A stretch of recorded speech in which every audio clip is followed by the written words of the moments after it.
Number 15। Hong Kong में रोज़मर्रा की ज़िंदगी कैसी होती है। हांगकांग में रोज़ की ज़िंदगी एक ऐसी रफ्तार पर चलती है जो एक तरफ बहुत तेज़ लगती है और दूसरी तरफ अजीब तरह से बेहद व्यवस्थित भी। सुबह जल्दी शुरू होती है, अक्सर डिम सम की ट्रॉलियों की हल्की खटपट और ऑफिस जाने वाले लोगों की भाग दौड़ के साथ। शहर बहुत जल्दी जाग जाता है और सुबह 8 बजे तक ट्रेन, बसें और फेरी पूरी तरह भर चुकी होती है। इतनी भीड़ होने के बावजूद सब कुछ काफ़ी सटीक तरीके से चलता है।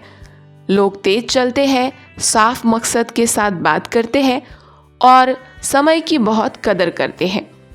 काम का माहौल काफ़ी डिमांडिंग होता है, जहां लंबे घंटे काम करना आम बात है। फिर भी इसके पीछे एक तरह का संतुलन भी छिपा हुआ होता है। काम के बाद लोग साथ में खाना खाने, देर रात तक शॉपिंग करने या समुद्र किनारे शांत पल बिताने निकलते हैं। इतनी भीड़ भाड़ वाली जगह में छोटी निजी रूटीन बहुत मायने रखती है। वीकेंड पर शहर का एक अलग ही रूप दिखता है। लोग बीच, हाइकिंग ट्रेल्स और आसपास के द्वीपों की ओर निकल जाते हैं। बहुतों के लिए ये चौंकाने वाली बात होती है कि ऊंची ऊंची इमारतों से कुछ ही मिनट दूर हरियाली से भरे पहाड़ और शांत समुद्र किनारे मौजूद है। यहाँ की जिंदगी लगातार दबाव और राहत का मिश्रण है, जहाँ महत्वाकांक्षा और सुकून साथ साथ चलते हैं। नंबर 14। हांगकांग में रात में क्या होता है। जैसे ही रात होती है, हांगकांग पूरी तरह बदल जाता है। वही सड़कें जो दिन में कामकाजी और गंभीर लगती है, रात में जीवन और ऊर्जा से भर जाती है। ऊंची इमारतों की रोशनी से आसमान जगमगा उठता है और हार्बर रंगों की चमक से भरे आईने जैसा दिखता है। यहाँ की नाइट लाइफ काफ़ी विविध और कई परतों वाली है। कुछ लोग शानदार नज़ारों वाले रूफटॉप बार्स में जाते हैं, तो कुछ छोटे छुपे हुए खाने के ठिकानों पर देर रात तक खाना खाते हैं। स्ट्रीट फूड स्टॉल्स खासकर रात में ज़्यादा चहल पहल वाले हो जाते हैं, जहाँ सीख कबाब से लेकर मीठे डेजर्ट तक सब कुछ मिलता है। एंटरटेनमेंट इलाकों में म्यूज़िक और हंसी की गूंज होती है। आप यहाँ शांत जैज लाउंज, जोशीले डांस फ्लोर या खुले टेरेस पर दोस्तों के साथ आराम से ड्रिंक्स एंजॉय करते लोगों को देख सकते हैं। रात के समय शहर थोड़ा ज़्यादा सुकून भरा लगता है, जैसे पूरे दिन के बाद उसने एक लंबी सांस ली हो। इसकी खास बात इसका कॉन्ट्रास्ट है। आप कुछ ही मिनटों में एक भीड़ भाड़ वाले पार्टी सीन से निकलकर पानी के किनारे शांत रात की सैर पर जा सकते हैं। ये शहर सोता नहीं, बल्कि अपना रंग बदलता है और हर मूड के लिए कुछ न कुछ नया पेश करता है। नंबर 13। हांगकांग में इतने ज़्यादा करोड़पति क्यों है। हांगकांग की संपत्ति का सीधा संबंध उसके एक वैश्विक वित्तीय केंद्र होने से है। इसकी रणनीति, लोकेशन, कम टैक्स सिस्टम और खुली बाजार नीतियों ने देश से दुनिया भर के बिजनेस और निवेशकों को आकर्षित किया है। ये शहर व्यापार, फाइनेंस और उद्यमिता पर फलता फूलता है। यहाँ ग्रोथ के मौके हर जगह मौजूद है, खासकर उन लोगों के लिए जो जोखिम लेने के लिए तैयार होते हैं। कई लोगों ने प्रॉपर्टी, शेयर बाजार और अंतर्राष्ट्रीय बिजनेस के जरिए बड़ी दौलत बनाई है।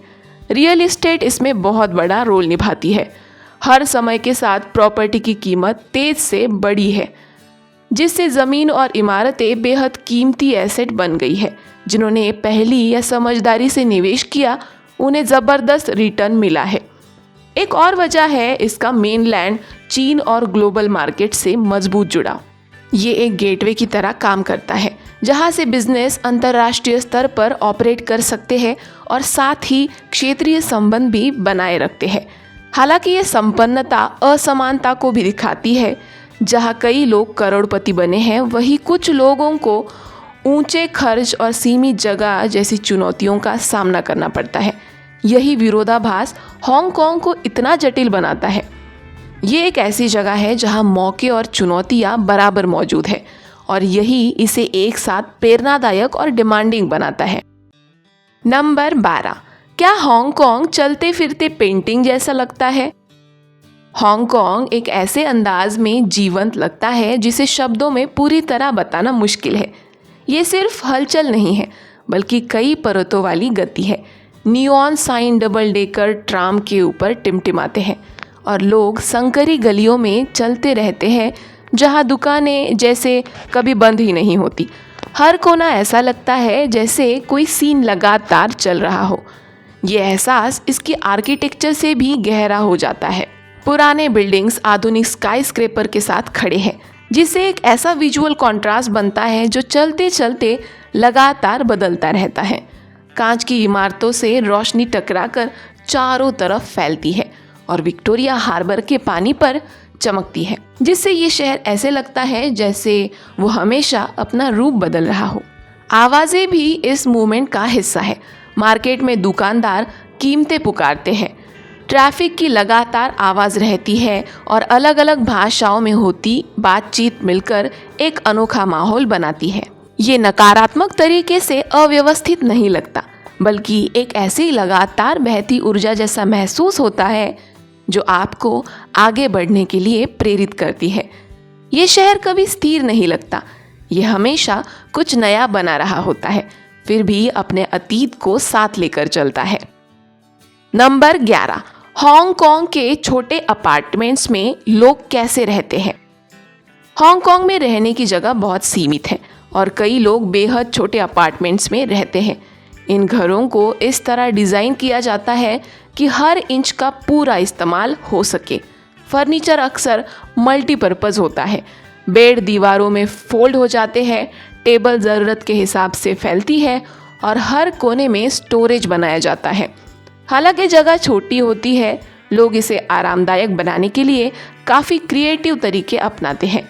यहाँ मिनिमलिज्म सिर्फ एक ट्रेंड नहीं, बल्कि एक ज़रूरी लाइफस्टाइल बन जाता है। कम सामान रखना सिर्फ आसान नहीं, बल्कि ज़रूरी होता है। असली राज घर के बाहर छिपा है। पूरा शहर ही घर का एक एक्सटेंशन बन जाता है। कैफ़े, पार्क, शॉपिंग सेंटर और पब्लिक स्पेस जैसी जगह बन जाते हैं, जहां लोग आराम करते हैं, दोस्तों से मिलते हैं या काम भी करते हैं। बड़े निजी स्पेस पर निर्भर रहने की बजाय लोग साझा जगहों को अपनाते हैं। यहाँ एडजस्ट करने की एक मजबूत क्षमता भी दिखती है। परिवार, युवा, प्रोफेशनल्स और बुजुर्ग सभी इन सीमाओं के भीतर जीने का तरीका ढूंढ लेते हैं। यह हमेशा आसान नहीं होता, लेकिन ये उस सहनशीलता और समझदारी को दिखाता है जो इस शहर की पहचान है। नंबर 10, हांगकांग एशिया का सबसे बड़ा 24/7 शॉपिंग मॉल क्यों कहा जाता है। हांगकांग में शॉपिंग सिर्फ एक गतिविधि नहीं है, बल्कि एक तरह की लाइफस्टाइल लगती है। ये शहर कभी सच में बंद नहीं होता और यही ऊर्जा इसकी रिटेल संस्कृति में भी दिखाई देती है। लग्जरी बुटीक से लेकर भीड़ भाड़ वाले स्ट्रीट मार्केट्स तक, यहाँ दिन हो या रात, लगभग हर समय कुछ न कुछ खुला मिलता है। इसका एक बड़ा कारण है सुविधा। दुकानें एक दूसरे के बहुत करीब होती है, कई बार कई मंजिलों में फैली होती है, जिससे कुछ ही मिनटों में एक दुकान से दूसरी दुकान जाना आसान हो जाता है। बड़े मॉल्स देर रात तक खुले रहते हैं, जबकि नाइट मार्केट्स आधी रात के बाद भी माहौल को जिंदा रखते हैं। मशहूर टेम्पल स्ट्रीट नाइट मार्केट इसका बेहतरीन उदाहरण है, जहां मोल भाव, स्ट्रीट फूड और देर रात की शॉपिंग एक साथ मिलकर खास अनुभव बनाते हैं। एक और वजह है यहाँ की विविधता। कुछ ही गलियों में आपको global luxury brands, local designers, electronics, antique चीज़ें और रोज़मर्रा का सामान सब कुछ मिल जाता है। कीमतें भी बहुत अलग अलग होती है, कई बेहद महंगे और एक्सक्लूसिव प्रोडक्ट्स तो कई किफ़ायती सौदे। यही वजह है कि ये जगह टूरिस्ट और लोकल दोनों को आकर्षित करती है। यहाँ शॉपिंग एक सोशल एक्टिविटी भी है। लोग इसके ज़रिए मिलते हैं, रिलैक्स करते हैं और इसे एंटरटेनमेंट की तरह एंजॉय करते हैं। तेज़ और सुविधाजनक ट्रांसपोर्ट और कॉम्पैक्ट शहर के डिज़ाइन के साथ हांगकांग ऐसा माहौल बनाता है जहाँ शॉपिंग कभी रुकती नहीं। इसलिए ये एशिया के सबसे जीवंत रिटेल डेस्टिनेशन में से एक है। नंबर 9, हांगकांग ग्लोबल गोल्ड और ज्वेलरी का बड़ा केंद्र कैसे बना। हांगकांग की गोल्ड और ज्वेलरी के क्षेत्र में पहचान एक दिन में नहीं बनी। ये इतिहास, भरोसे और सही रणनीति स्थिति के मेल से धीरे धीरे विकसित हुई। एक अंतर्राष्ट्रीय ट्रेडिंग हब होने के कारण ये शहर एशिया और दुनिया के अलग अलग हिस्सों से आने वाले खरीदारों और विक्रेताओं का मिलन बिंदु बन गया। इसकी एक बड़ी खासियत है क्वालिटी पर भरोसा। यहाँ बिकने वाली ज्वेलरी अपनी शुद्धता के सख्त मानकों और पारदर्शी कीमतों के लिए जानी जाती है। इससे समय के साथ ग्राहकों का भरोसा काफी मजबूत हो जाता है। सिम शाह सुई जैसे इलाके चमकदार दुकानों से भरे होते हैं, जहां जटिल डिजाइन लोगों को आकर्षित करते हैं, चाहे वो लोकल हो या अंतर्राष्ट्रीय खरीदार। कारीगरी भी इसमें अहम भूमिका निभाती है। कुशल कारीगर पारंपरिक तकनीकों को आधुनिक डिजाइन के साथ मिलाकर ऐसे गहने बनाते हैं जो हर तरह के लोगों को पसंद आए।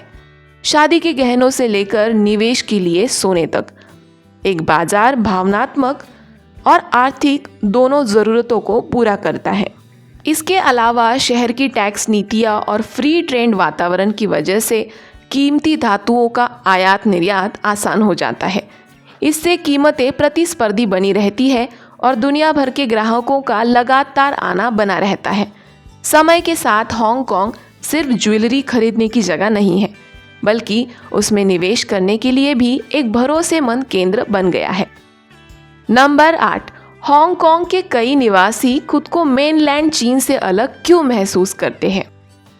हांगकांग की पहचान उसके अनोखे इतिहास और सांस्कृतिक मिश्रण से बनती है।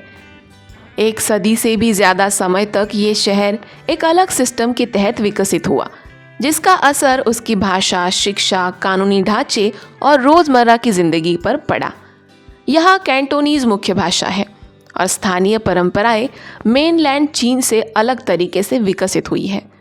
इससे एक अलग सांस्कृतिक माहौल बनता है, जिससे यहाँ के लोग गहराई से जुड़ाव महसूस करते हैं। यहाँ की ज़िंदगी की रफ्तार, सामाजिक व्यवहार और लोगों का पब्लिक में आचरण भी अक्सर अलग महसूस होता है। इसके अलावा कुछ मूल्यों के प्रति गहरा लगाव भी है, जैसे अभिव्यक्ति की स्वतंत्रता और एक स्वतंत्र कानूनी प्रणाली। इन चीज़ों ने लोगों के सोचने के तरीके और दुनिया में अपनी जगह को देखने के नज़रिए को आकार दिया है। साथ ही मेनलैंड चीन से रिश्ते पूरी तरह टूटे हुए नहीं हैं। परिवार, व्यापार और भौगोलिक नज़दीकी के कारण दोनों के बीच गहरा संबंध बना हुआ है। यही वजह है कि यहाँ की पहचान काफ़ी जटिल है, न पूरी तरह अलग, न पूरी तरह एक जैसी। कई लोगों के लिए यही मिश्रण हांगकांग को खास बनाता है और उसे मेनलैंड से अलग महसूस कराता है। नंबर 7, हांगकांग की स्काईलाइन में हर जगह ड्रैगन क्यों दिखाई देते हैं? हांगकांग की स्काईलाइन में ड्रैगन सच में मौजूद जीव नहीं है, बल्कि यह परंपरा और विश्वास से जुड़े प्रतीकात्मक तत्व है। चीनी संस्कृति में ड्रैगन शक्ति, सुरक्षा और सौभाग्य का प्रतीक होती है और यही मान्यताएं यहाँ की वास्तुकला और डिज़ाइन को प्रभावित करती है। इसका एक दिलचस्प उदाहरण ड्रैगन गेट्स है, जो ऊंची इमारतों में बनाया जाता है। ये बड़े खुले हिस्से या छेद होते हैं, जिन्हें इस तरह डिज़ाइन किया जाता है कि पौराणिक ड्रैगन पहाड़ों से समुद्र की ओर बिना किसी रुकावट के गुजर सके। ये विचार फेंग शुई से आता है, जो प्राकृतिक ऊर्जा के संतुलन पर ध्यान देती है। रिपल्स बे जैसी इलाकों में बनी इमारतें इस कॉन्सेप्ट को साफ तौर पर दिखाती है। इन बिल्डिंग्स में जो खाली जगहें या गैप्स होते हैं, वे सिर्फ दिखाने के लिए नहीं होते, बल्कि माना जाता है कि वे प्रकृति और शहर जीवन के बीच संतुलन बनाए रखते हैं। वास्तुकला के अलावा ड्रैगन की छवि सजावट, त्योहार और पब्लिक आर्ट में भी दिखाई देती है। ये दिखाता है कि कैसे परंपरा आज भी इस आधुनिक शहर के हर हिस्से को प्रभावित करती है। ऊंची ऊंची इमारतों के बीच ये प्रतीक पुराने विश्वासों और आज के समय को आपस में जोड़ते हैं। नंबर 6, हांगकांग में टॉयलेट्स में समुद्री पानी क्यों इस्तेमाल होता है?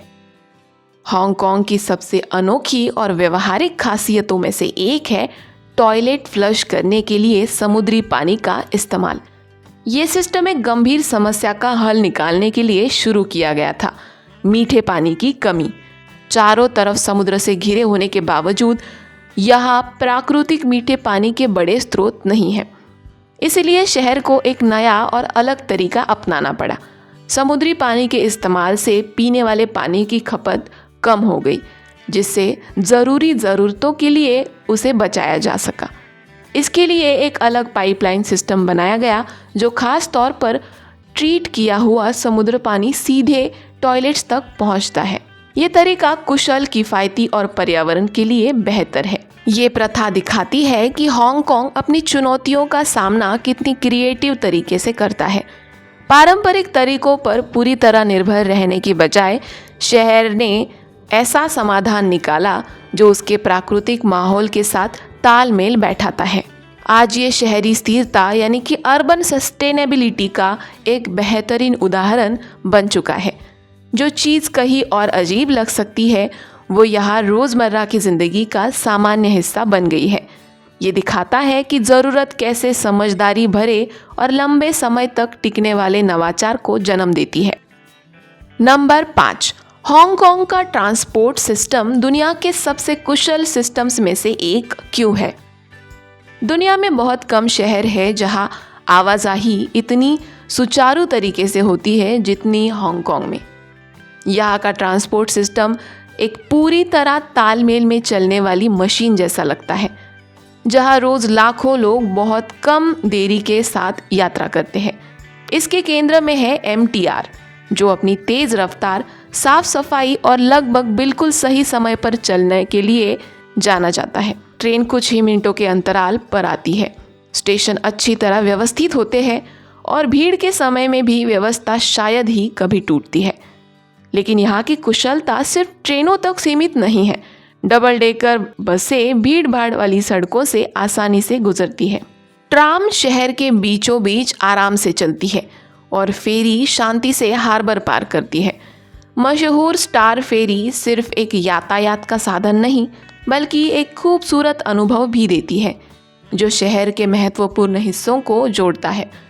सबसे खास बात है इसका इंटीग्रेशन। एक ही पेमेंट सिस्टम से ट्रेन, बस, फेरी और यहाँ तक कि दुकानों में छोटी खरीदारी भी की जा सकती है। इस तरह का तालमेल रोज़मर्रा की ज़िंदगी को आसान बना देता है, जहाँ सफ़र करना लगभग बिना किसी रुकावट के होता है।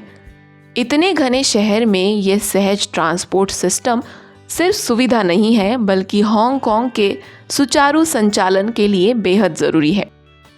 नंबर 4, हांगकांग का असली बिना फिल्टर वाला अनुभव इसके विरोधाभासों में छिपा हुआ है।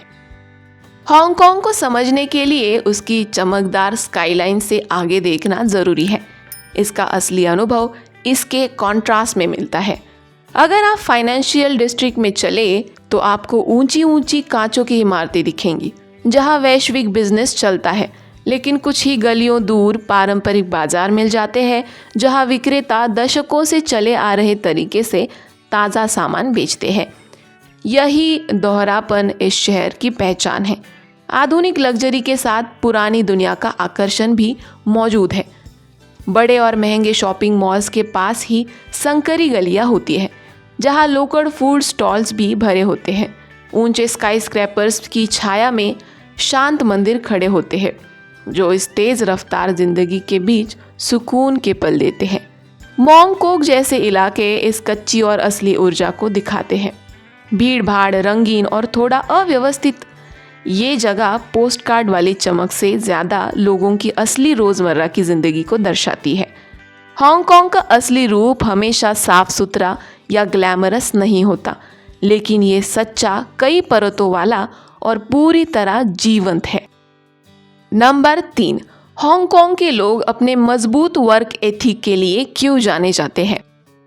हांगकांग के लोगों को अक्सर दुनिया के सबसे मेहनती लोगों में गिना जाता है और ये बात काफ़ी हद तक सच है। लंबे काम के घंटे, कड़ी प्रतिस्पर्धा और ऊंचे रहने के खर्च ऐसा माहौल बनाते हैं जहां मेहनत और लगातार प्रयास ज़रूरी हो जाता है। चाहे स्काईस्क्रैपर्स में काम करने वाले ऑफिस प्रोफेशनल हो या स्ट्रीट मार्केट में छोटे बिजनेस चलाने वाले लोग, सब में एक तरह का दृढ़ संकल्प देखने को मिलता है।